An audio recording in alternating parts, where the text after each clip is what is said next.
Oi pessoal, meu nome é Cláudia e esse vídeo é para apresentar um trabalho da disciplina de Ensino e Aprendizagem da Matemática na Educação Básica, ministrada pela professora Nemari, do curso de Mestrado em Educação Matemática e Ensino de Física da Universidade Federal de Santa Maria.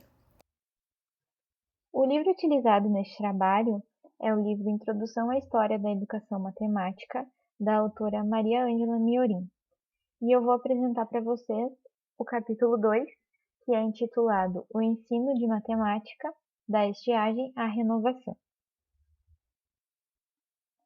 Bom, o capítulo inicia apresentando um pouquinho sobre o século V e o triunfo dos chamados povos bárbaros no Ocidente, onde até então o ensino clássico ele começou a se deteriorar e a dar lugar, a ceder o espaço ao ensino estritamente religioso, que foi sendo adotado na época. Esse ensino religioso ele considerava a formação intelectual dos indivíduos totalmente desnecessária e até mesmo perigosa. Além disso, eles consideravam a única fonte necessária e segura de se adquirir conhecimento e sabedoria como sendo a Bíblia. Durante os primeiros tempos da Idade Média, os mosteiros eles foram os mais importantes centros de ensino e de cultura. Apenas nos mosteiros e não em todos, era onde se encontravam escolas, bibliotecas, copiadores e editores de texto. O ensino ministrado nos mosteiros ele era destinado quase que exclusivamente para a formação dos clérigos. E nessas instituições, elas abordavam essencialmente o ensino do latim, onde acreditavam que era necessário para a leitura dos textos sagrados e das histórias dos santos. Foi também no século V a primeira vez em que eles manifestaram uma maior preocupação com o espírito infantil, onde consideravam a criança pequena como um ser que precisaria de uma atenção especial por parte dos adultos, especialmente pelos responsáveis pelo seu ensino. Também, neste século, outra inovação da cultura monástica foi a introdução da leitura silenciosa, que até então era desconhecida dos povos antigos. Com relação então às matemáticas naquela época, elas não eram abordadas diretamente nos centros de ensino, mas sim dava-se prioridade ao ensino das 7 artes liberais, que eram compostas pelo trivium, que é a gramática, a retórica e a dialética, e pelo quadrivium, que é a aritmética, a geometria, a música e a astronomia. Esses elementos compunham então as 7 artes liberais. Das obras daquela época, que foram adotadas durante cerca de 1000 anos, nós temos as contribuições de Boécio, de Cassiodoro, que foi discípulo de Boécio, e também de Isidoro de Sevilla. Esses autores eles defendiam que os monges, os clérigos e o povo também em geral, eles só precisavam das matemáticas para compreender as escrituras sagradas, que é, por exemplo, determinar com precisão a data da Páscoa. Bom, no século VIII, do século V ao século VIII, na verdade, a gente via que os poucos estudos matemáticos eles foram desenvolvidos no Ocidente. Eles tinham, principalmente, apenas o interesse pelo valor instrumental das matemáticas. O cálculo e até mesmo a astronomia tornaram-se exclusivamente instrumentos para a realização de algumas conjecturas específicas, assim como eu já falei, determinar o dia da Páscoa ou as estações do ano, do calendário eclesiástico, as horas de liturgia. Não existia nenhum interesse, nenhuma preocupação pelas aplicações práticas ou pelo caráter especulativo das matemáticas. Isso começou a se modificar quando ocorreu a queda do Império Romano e um grande período de estiagem do Ocidente. Com isso, o centro do desenvolvimento das matemáticas foi transferido para o Oriente. Durante as últimas décadas do século VIII até o final do século IX, a situação ela começou a modificar-se no Ocidente. O então imperador Carlos Magno ele passou a preocupar-se com o baixo nível de cultura dos monges, do clero e também do povo. E percebendo que isso influenciava na leitura dos textos sagrados, que naquela época era muito importante para o desenvolvimento do cristianismo, ele resolveu então proporcionar um incentivo à cultura para os povos. Com esse objetivo, então, ele passou, através dos seus atos legislativos, a criar novas escolas e organizar o sistema de ensino dessas escolas em 3 graus: o elementar, o secundário e o superior. Na organização de ensino, era priorizado o ensino do latim, como já havia sido feito. Esse ensino ele era enfatizado dentro dos ambientes de ensino. O ensino das matemáticas, no entanto, ele não seria afetado diretamente nessa primeira renovação. Mesmo assim, é nesse momento que aparece o primeiro esforço para restaurar o valor especulativo das matemáticas, com o Alcuino de York. Do século X ao século XV, nós tivemos o surgimento de uma vida intelectual mais característica da Idade Média, que foi a escolástica. A escolástica encontrou na lógica aristotélica uma grande aliada naquela época. A lógica aristotélica ela é um instrumento ideal porque mais que eficaz e seguro, quando se aprende a organizar um sistema de ideias, tendo como pressuposto inicial um conjunto de crenças ou premissas que não devem ser questionadas, uma vez que são consideradas em princípio totalmente verdadeiras. Então, a lógica aristotélica ela tinha uma extrema valorização do valor formal, do abstrato e do imaterial, além de não questionar a validade das hipóteses e sem considerar nenhum conhecimento. Esses 3 aspectos, eles influenciaram muito no ensino na época, onde o ensino passou a ser totalmente baseado e centrado na lógica. A lógica ela adquiriu uma posição de destaque em relação às demais artes liberais. Com isso, tiveram grandes alterações profundas para a educação, que não ocorreram nas universidades, mas sim através das discussões filosóficas dos escolásticos. E também influenciados pelo avanço das navegações, onde ocorreu o florescimento das atividades comerciais e industriais na época, e influenciadas também pela tradução de trabalhos realizada pelos árabes e também pelas contribuições dos árabes para as matemáticas. Com isso, as escolas práticas e os mestres de cálculo tomaram um domínio naquela época, onde as escolas práticas começaram a oferecer cursos de aritmética prática, álgebra, contabilidade, navegação e trigonometria. E isso começou então a indicar um caminho da educação e dar um norte para a educação nos séculos seguintes. Paralelamente aos avanços das navegações e às contribuições que isso teve com a matemática, ocorreu o desenvolvimento das novas ciências e do novo tipo de ensino. Com esse novo tipo de ensino, surgiu um novo movimento na época, que foi o humanismo. O humanismo ele era totalmente contra as ideias apresentadas pelos escolásticos e ele defendia a liberdade individual, a alegria de viver e uma educação mais rígida, em que a gramática, a retórica e a política estivessem no centro do ensino, né? Até para recuperar todos os elementos da cultura clássica eliminados durante o período anterior. Essas relações entre os escolásticos e os humanistas, elas acreditavam em 2 propostas relacionadas à formação do homem. A primeira proposta era preocupada com a preparação prática das novas profissões emergentes e defendia o ensino das novas ciências. E a outra era preocupada com a formação dos homens nascidos livres e nobres e defendia o ensino das ciências clássicas. Essa relação das ideias humanistas ela foi modificando aos poucos o sistema educacional tradicional, que através das suas propostas, consideradas inicialmente heréticas, com o passar do tempo, eles foram assimilando e introduzindo os novos elementos no sistema de ensino. Com isso, então, novamente, passou-se a ter um estudo das línguas e da literatura dos povos clássicos como centro do ensino, e as matemáticas era apenas considerado o valor formal dos estudos.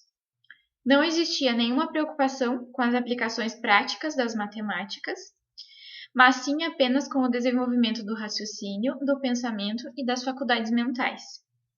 E para isso eles utilizavam muito os elementos de Euclides.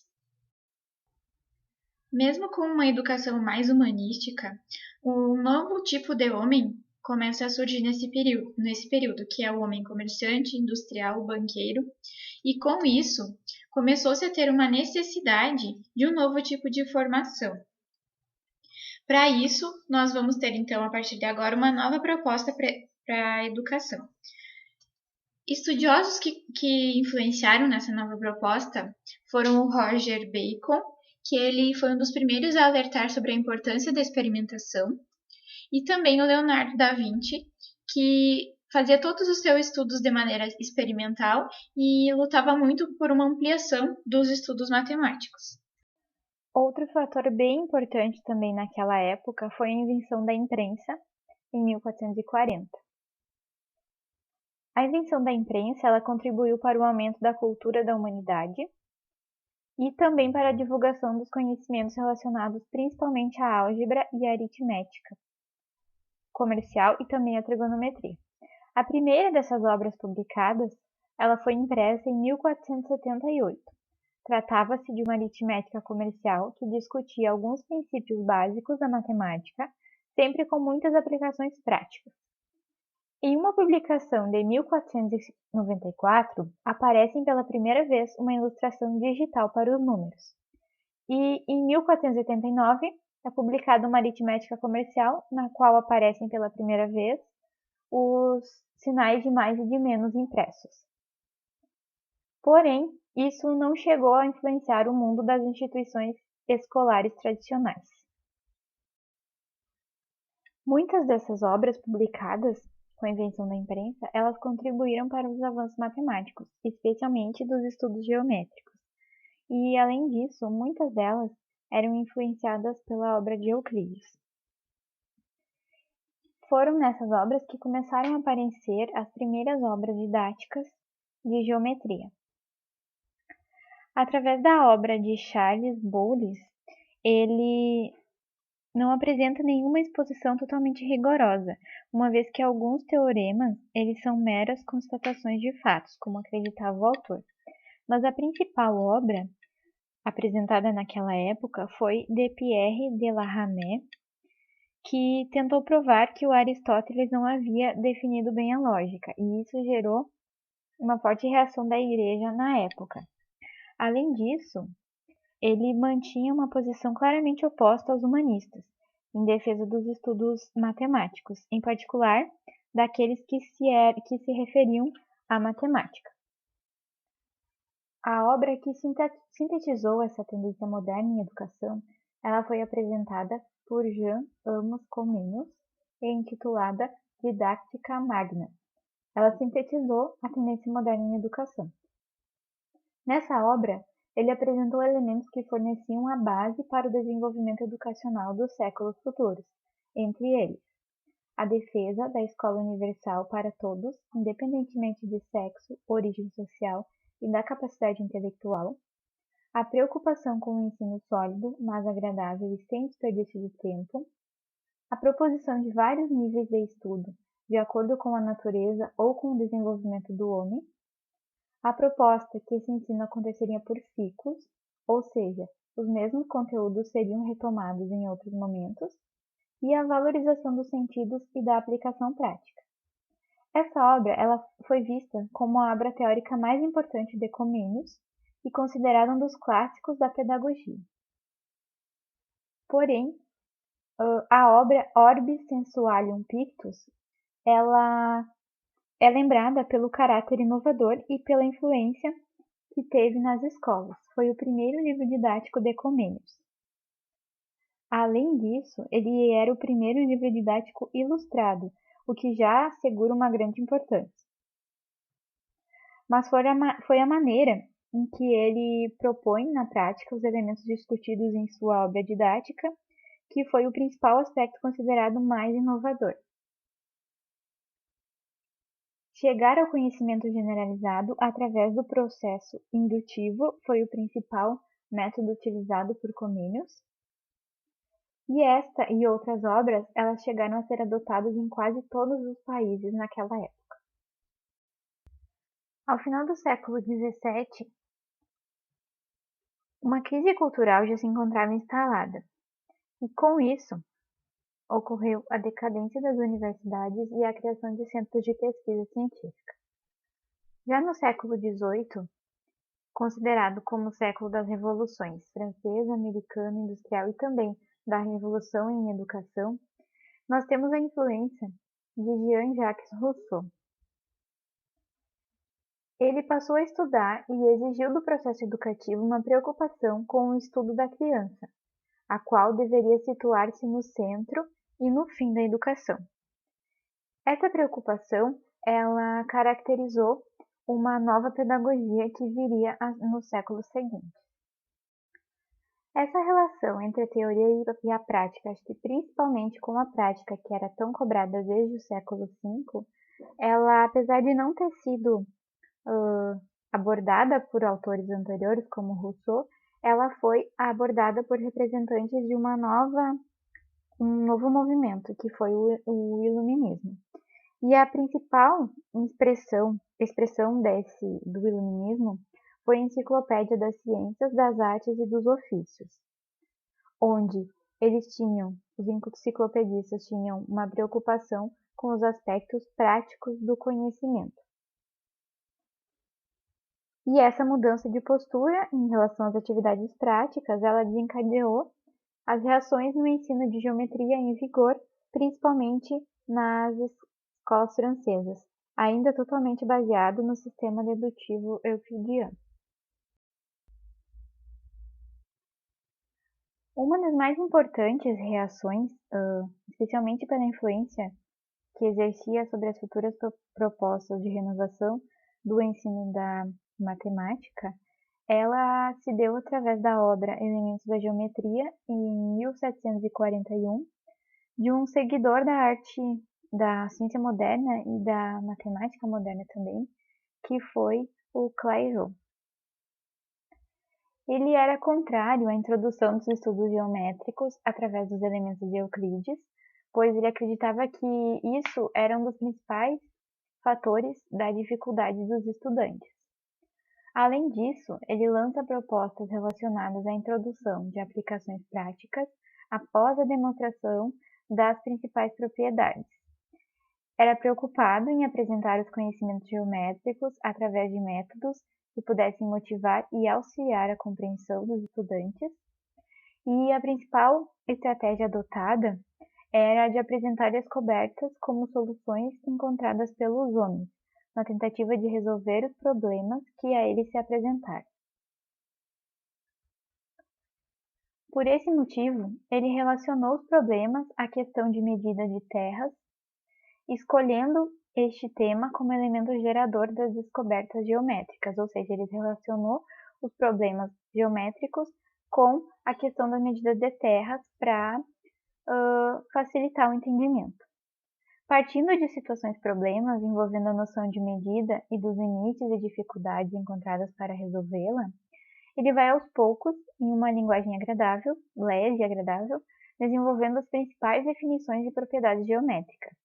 Não apresenta, através dos seus estudos, né, eles não são apresentados de maneira rigorosa, né, que a geometria, na maioria dos outros estudos, é apresentada, e nem tem a mesma preocupação com o rigor de Euclides.